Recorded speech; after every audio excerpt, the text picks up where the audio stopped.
خلينا مهم جدا جدا الكلام اللي بتقوله ده. اتفضل. توقعات بمشاركة قياسية في أول انتخابات بعد الثورة، اجتماعات داخل الكنائس لحشد أصوات الأقباط للمرشحين المفضلين. طبعا إياكم تتخيلوا أنه البابا شنودة هو قاعد في أمريكا دلوقتي، وساعات بيسافر في أوقات غريبة الشكل، يشوف في الوقت ده البابا شنودة في أمريكا وبيقول للمسيحيين اعطوا صوتكم، هنشوف دلوقتي اللي شايفينه أفضل حتى لو مسلم بس بيخدم قضاياكم. زي مين؟ عمرو حمزاوي أكيد، اللي هو بيسمح انه مسلمه تتجوز مسيحي ما عندوش ادنى مشكله، واللي بيسمح. انا هقرا لكم دلوقتي عشان بكره هنكمل الانتخابات. والله لا لازم اقرا لكم دلوقتي انها مهمه قوي. واحد بعت تعليق على الفيس عجبني جدا، بيقول اهو حاجه كده في غايه الاهميه. بيقول في الاعلانات الكنيسه تدعم المصريين الاحرار والكتله المصريه، لكن في نفس الوقت يقول لك ايه؟ بلاش تخلطوا الدين بالسياسه. ده منى الشاذلي ويسري فوده وائل الابراشي وابراهيم عيسى وعلاء الاسواني، الاسماء القح دي اللي ليبراليه يعني ويساريه وعلمانيه، تقول لك ما فيش داعي نخلط الدين بالسياسه. ما بتعلقش على دعم الكنيسه للمرشحين بتوعها. لم نسمع تعليق اعلامنا المأجور والتوك شوز والساورسي يتحدث عن هذه الاعلانات او البنرات لانه شرعي وقانوني وحلال ومش خلط دين بالسياسه. انما الشيخ يعقوب لما اتكلم قامت الدنيا وما عادتش. انما لما البوب شنوده يقحم الكنيسه في مسائل السياسه كله يقول سمعا وطاعه، وكأن شنوده اللي بيعمله صح. فعلا اعلاميين يستاهلوا الحرق بجد. ده الكلام في التعليق اللي جاي. على كل لو هتنتخب حد من الكتله المصريه اعرف ان ده هيكون في رقبتك يوم القيامه. اسمع بقى لحظه من فضلك، انت مسلم صح؟ طب الحمد لله قررت انك تنتخب الكتله المصريه علشان خايف من الاسلاميين. طب انت تعرف الكتله المصريه بتضم احزاب ايه؟ تعال نتكلم ونشوف ايه. حزب المصريين الاحرار صاحبه نجيب ساويرس. حزب مصر الحريه صاحبه عمرو حمزاوي اللي قال انه هيخير ابنه بين الاسلام والمسيحيه لما يبلغ سن الرشد واللي الكنيسه بتدعمه. حزب الحياه القبطي الخاص بالمهندس مايكل منير اللي هو حاقد جدا على هويه مصر الاسلاميه بالتعاون مع اقباط المهجر، وطبعا عنده اتصالات واجندات بالمخابرات الامريكيه. الحزب المصري الديمقراطي الاجتماعي ايهاب الخراط قسيس كنيسه قصر الدباره.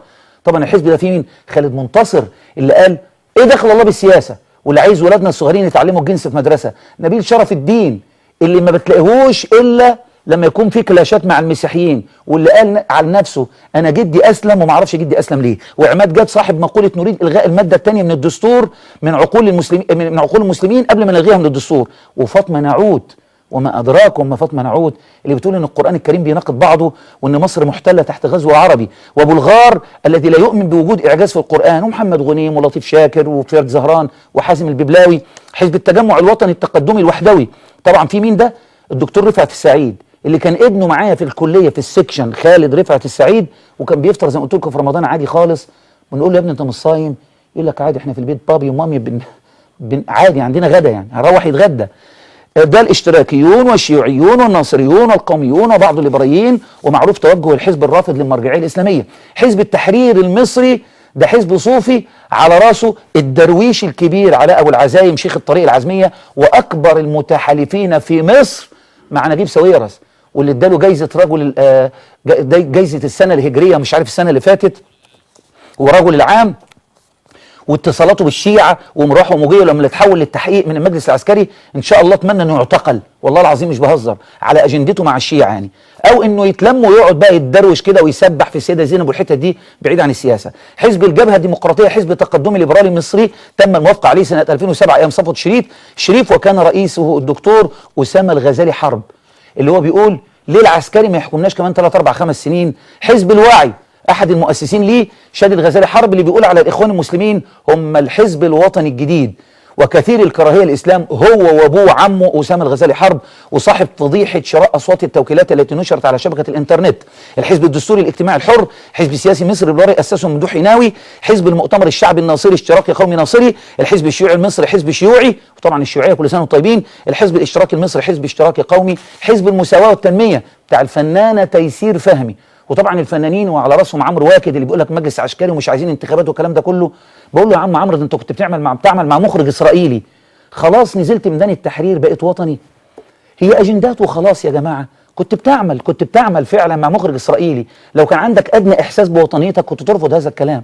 انما هو نقعد نتكلم. حزب التحالف الشعبي الاشتراكي اشتراكي، وطبعا كل ده الاخ محمد الشال جزاه الله خيرا اللي عمله على صفحه البرنامج عندنا. اتمنى ان انتم تركزوا في الاسماء دي وترجعوا للصفحه تشوفوها عشان ما تسالوش امام الله ان احنا ندي صوتنا لحد يعادي الله ورسوله. كشف المفكر القبطي بولس رمزي ان الكنائس المصريه عقدت اجتماع لحث الاقباط على التصويت في الانتخابات البرلمانيه التي ستنطلق اليوم. ياتي ذلك بعد ان دعا البوب شنودة في مؤتمر الصحفي قبل سفره الى الولايات المتحده الناخبين الاقباط على الخروج للتصويت في الانتخابات ومنح اصواتهم لمرشحي الكتله المصريه والتيار الليبرالي. واكد بولس للمصريين ان اجتماعات عقدت الاسبوع الماضي بين ممثلي الطوائف المسيحيه الثلاث الارثوذكس الكاثوليك البروتستانت وكانت في مقر الكاتدرائيه بالعباسيه، وتم خلالها الاتفاق على ان تكون اصوات جميع الطوائف المسيحيه لمرشحي الكتله المصريه والتيار الليبرالي.